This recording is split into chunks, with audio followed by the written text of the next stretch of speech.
One of NASCAR's biggest stars just got benched, and he didn't even do anything wrong.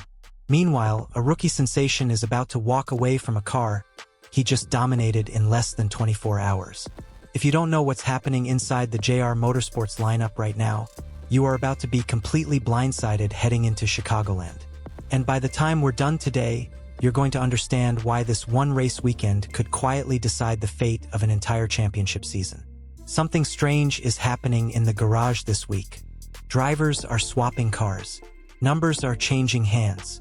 A former Cup regular is being pulled out of a ride he's driven all year.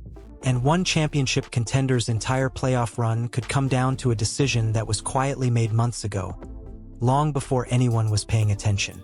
Stick with me, because by the end of this video, you'll understand exactly why this weekend at Chicagoland might be one of the most pivotal moments of the entire NASCAR season. And trust me, story number 2 is going to leave you speechless, because the numbers behind it are almost impossible to believe. Before we get into it, we're a brand new channel chasing our first 15,000 subscribers, and every single one of you watching right now could genuinely be the reason we get there. This isn't some big network with a marketing budget behind it. It's just us, breaking down the sport we love, one video at a time, hoping it finds the right people. If NASCAR talk like this is your thing, do us a favor and hit that subscribe button. Costs you nothing, but it means absolutely everything to a channel just getting off the ground. It's how we keep this going, how we keep growing, and honestly, how we keep believing this is worth building. Okay, let's get into it. The benching nobody saw coming. Ross Chastain is sitting out this weekend's O'Reilly Auto Parts Series race at Chicagoland Speedway. No injury, no penalty, no controversy. Just a rulebook doing exactly what it was designed to do, quietly and without warning, the way rules like this always seem to sneak up on fans who aren't paying close attention. Here's the deal. Full-time Cup Series veterans with at least 3 years of experience are capped at 10 O'Reilly Series starts per season. It's one of those regulations that rarely makes headlines until it actually costs someone a race weekend. And this week, it's Chastain's turn to feel it. He's already burned through 8 of his 10 allotted starts, with his most recent coming last weekend at Sonoma Raceway behind the wheel of the number 32 Jordan Anderson Racing Chevrolet. That was his 4th race in that car this year, and for the first time it didn't go his way. He crossed the line with a DNF, snapping a streak of finishes inside the top 9 that had defined his time in that seat. It's a reminder of just how unforgiving this sport can be. One weekend you're inside the top 9 every single time you climb into the car, and the next you're explaining a DNF to a team that expected better. That's racing. But this isn't the end of his season in that series. Not even close. Chastain has 2 starts left, both already locked in on the calendar. He returns at Indianapolis Motor Speedway later this month, then again in August at Iowa Speedway, this time in the number 9 JR Motorsports Chevrolet instead of the Jordan Anderson entry. So while this weekend is a forced pause, his story in this series is far from finished. And that pause opens the door for someone else entirely. Enter Raja Caruth. If you've been following this series closely, you already know Caruth has spent this entire season bouncing between rides like a man playing musical chairs with his own career, never quite settling into one seat long enough to build real rhythm. He's the full-time driver of the number 88 JR Motorsports Chevrolet, but that seat was never fully his to keep every week. It was built from the start to hand off several races to Hendrick Motorsports Cup Series drivers throughout the year, a structure that sounds simple on paper but has made Caruth's season anything but stable. This weekend, the driver stepping into the 88 is Chase Elliott, which means Caruth slides back into the number 32 Jordan Anderson Racing Chevrolet for the 9th time this season. His best run in that particular car was a 7th place finish at Pocono, while his best overall result of the year remains a 4th place run at Rockingham Speedway. Solid numbers, but nothing that fully reflects the instability he's had to navigate all year long. He's expected to make one more start in the number 32 at Indianapolis, again when Elliott takes back the 88 for a 2nd time. Here's why all of this matters so much. Caruth currently sits 14th in the championship standings, just 26 points below the playoff cut line. That's not a comfortable cushion. That's a margin so thin that a single bad restart, a single late caution, a single mechanical hiccup could be the difference between racing for a championship and watching the playoffs from home. Every single point from here forward could decide whether his season continues past the regular season or ends early and quietly. Switching cars constantly is never ideal for building rhythm or chemistry with a crew. Different setups, different feel, different communication styles with a new group of guys on the box every few weeks. But for Caruth, it might be the only path left to keep his post-season hopes alive, and he doesn't really have the luxury of complaining about the circumstances. He just has to make it work. Meanwhile, when Chastain returns to the number 9 JR Motorsports Chevrolet, he's stepping back into a car that's already been very good to him. He won at Charlotte Motor Speedway back in May, his first win in this series since 2019. A drought that had stretched on long enough that some fans probably forgot he'd ever won in this series at all. Earlier this year, he also piloted the number 91 DGM Racing and Jesse Iwuji Motorsports Chevrolet at Martinsville Speedway, bringing it home in 8th place. Say what you want about the constant car hopping across this entire garage this season, but Chastain, at least, seems to find a way to perform no matter what he's strapped into. The return nobody expected. Now here's where things connect in a way you probably didn't see coming, and honestly, it's one of the more emotional storylines of the entire season if you stop and think about it. Chase Elliott is making his first O'Reilly Series start of the 2026 season, and it's happening at Chicagoland. After Connor Zilisch left JR Motorsports for a full-time Cup Series ride with Trackhouse Racing following a breakout rookie campaign that turned heads across the entire industry, Raja Caruth inherited the number 88 full-time. But that deal only covered 23 of the season's 33 races. The remaining 10 were reserved for Hendrick Motorsports Cup drivers to rotate through, a built-in arrangement designed to keep Hendrick's Cup stars sharp on ovals and short tracks while still giving Caruth the bulk of the season to build his championship case. Kyle Larson and William Byron have already handled their share of those scheduled appearances. Larson even squeezed in 2 bonus starts filling in for Alex Bowman at Darlington Raceway and Nashville Speedway, essentially soaking up extra seat time that wasn't originally part of the plan. Now finally, it's Elliott's turn. This marks Elliott's first O'Reilly Series race for JR Motorsports since 2021, and remarkably, his first oval race with the team since 2019. Let that sink in for a second. One of the most popular drivers in the entire sport hasn't turned laps for this organization on an oval in 7 years. It's an emotional full-circle moment too, because Chicagoland itself is returning to the schedule for the first time since 2019. One of the sport's most beloved stars, back on an oval that hasn't hosted a race in years, at the exact same time on the exact same weekend. If you're a fan who's followed Elliott's career from the very beginning, this is the kind of storyline that almost writes itself. And through all of this chaos, Caruth remains squarely in the championship hunt, which honestly deserves more credit than it's getting. After this weekend, Elliott is only scheduled to take back the 88 one more time at Indianapolis. From that point on, Caruth is locked in to drive the number 88 for all 9 playoff races, assuming he can climb back above the cut line before the regular season ends. Why does that matter so much? Because right now, the number 88 team sits 3rd in the owner standings, while the number 32 sits all the way down at 17th. That gap is enormous. If Caruth can fight his way into the playoffs, he won't just be racing for a championship. He'll be racing with one of the strongest cars and one of the most capable crews in the entire garage behind him, which could be the exact advantage he needs once the postseason pressure ramps up.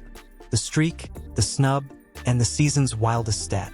Shane van Gisbergen did exactly what everyone expected, and then some, in a weekend that reminded everyone why he's become one of the most dominant road course forces the sport has ever seen. At Sonoma, he obliterated the field in the O'Reilly Series race, picking up his 2nd win in just 3 starts this season in the number 9 JR Motorsports Chevrolet. It genuinely wasn't close. Then, less than 24 hours later, he backed it up with a Cup Series win at the very same track, extending a winning streak at Sonoma that stretches back to 2025 and continues to grow every single time he shows up there. Right now, when SVG shows up at a road course, it doesn't feel like a competition. It feels like everyone else is racing for 2nd place, and honestly, at this point, that might not even be an exaggeration. But here's the twist. His O'Reilly Series schedule for 2026 is already finished. That's not shocking once you realize there are no more road courses left on this year's calendar, and road courses were always the only races on his slate to begin with. So as electric as his season has been, it wraps up here, at least in this series. So the number 9 car isn't going anywhere. But the driver behind the wheel is about to change completely. Carson Kvapil takes back the wheel. If there's one driver who has lived an entire season inside a game of musical chairs, it's him, and honestly, once you hear the numbers, you'll understand why this might be one of the wildest individual storylines in the entire garage this year. Kvapil splits time in the number 1 JR Motorsports Chevrolet with Connor Zilisch, a car he ran full-time just 1 year ago before this constant rotation became his new normal. Whenever Zilisch takes the number 1, the team rolls out the number 9 for Kvapil, unless someone like SVG is already occupying that seat, in which case Kvapil gets bumped over yet again, this time into the number 91 DGM Racing and Jesse Iwuji Motorsports Chevrolet instead. With Van Gisbergen stepping away after Sonoma and Zilisch reclaiming the number 1 this weekend, Kvapil returns to the number 9 for the 5th time this season, and for the first time since Pocono Raceway back in mid-June. Now let the numbers actually sink in, because these are almost hard to believe. This weekend marks the 15th time Kvapil has changed cars this season, the 8th different team assignment he's carried, and astonishingly, his 9th consecutive race switching machinery entirely, meaning he hasn't driven the same car in back-to-back weekends in months. The last time he actually did drive the same car twice in a row was all the way back in April, at Kansas Speedway and Talladega Superspeedway, both in the number 1 Chevrolet. Just try to picture that for a second, 9 races in a row, and every single week he's climbing into a completely different car, with a completely different crew, different setups tuned for different personalities, different radio voices in his ear, different expectations from different ownership groups. Most drivers would struggle just to remember which pit box to run to. And somehow, through all of that chaos, Carson Kvapil has quietly built one of the most consistent seasons in the entire series. He's still chasing his first career win after reaching the championship 4 as a rookie last year, a near miss that clearly hasn't slowed him down one bit. He currently sits 6th in the standings, an impressive 132 points clear of the playoff cut line, which is not a small cushion by any measure. 6 straight top 10 finishes, 11 top 10s on the season overall. Think about that for a real second. Different car almost every single weekend, different crew every time, different setup, different expectations from a different ownership group, and still delivering results like that, race after race without complaint.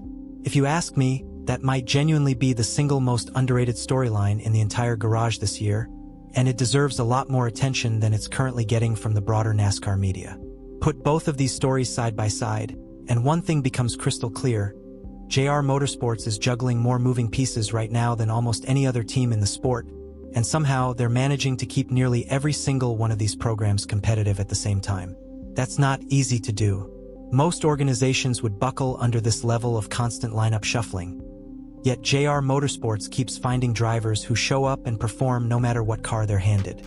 Ross Chastain, Raja Caruth, Chase Elliott, Shane van Gisbergen, Carson Kvapil, Connor Zilisch. 6 different names, 6 different situations, and every single lineup decision over these next few weeks carries real weight on the playoff picture, whether fans realize it in the moment or not. With Chicagoland finally back on the calendar after a 7-year absence, and the regular season winding down fast, every race, every point, and every driver swap suddenly feels bigger than it normally would at this point in the year. That's exactly what makes this stretch of the season so addicting to follow, because one single weekend, one single moment, has the power to completely rewrite a championship story that's been building for months. And if you zoom out even further, this whole situation says something bigger about where this series is headed. Teams are getting more creative, more strategic, and honestly more willing to make tough calls about driver assignments if it means putting the strongest possible lineup on the track for the postseason. Whether that's good for the sport long-term is a conversation for another day, but there's no denying it makes for some of the most compelling storylines we've had in years. So let me know down in the comments, which one of these storylines has you the most hooked heading into Chicagoland? Do you think Raja Caruth claws his way back above the cut line before the regular season ends? Can Chase Elliott make an instant impact stepping back into the number 88 after all these years away from an oval with this team? And has anyone impressed you more this season than Carson Kvapil? A guy who can't even keep the same car 2 weekends in a row and somehow still keeps landing in the top 10 like clockwork? I want to be honest with you for a second. Channels like ours don't grow by accident. They grow because people like you decide to stick around, decide this content is worth a minute of your time, and decide to bring a friend along for the ride. We're not a massive network with unlimited resources. We're just a small group of people who genuinely love this sport, sitting down every week to break these stories down as clearly and honestly as we possibly can.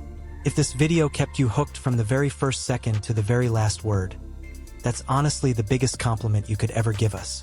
We're a tiny channel right now with one simple goal: reaching 15,000 subscribers, and every single person who hits that subscribe button gets us one step closer and becomes part of this story from the very beginning, back when it was still small and just starting out. Years from now, if this channel grows into something bigger, you'll be able to say you were here at the start. That genuinely means more to us than you probably know. So if you haven't already, hit that subscribe button, drop a comment with your prediction for this weekend, and share this with another NASCAR fan who needs to know what's happening inside this garage right now. We'll see you in the next one. And trust me, with a season this unpredictable, you will not want to miss what's coming next.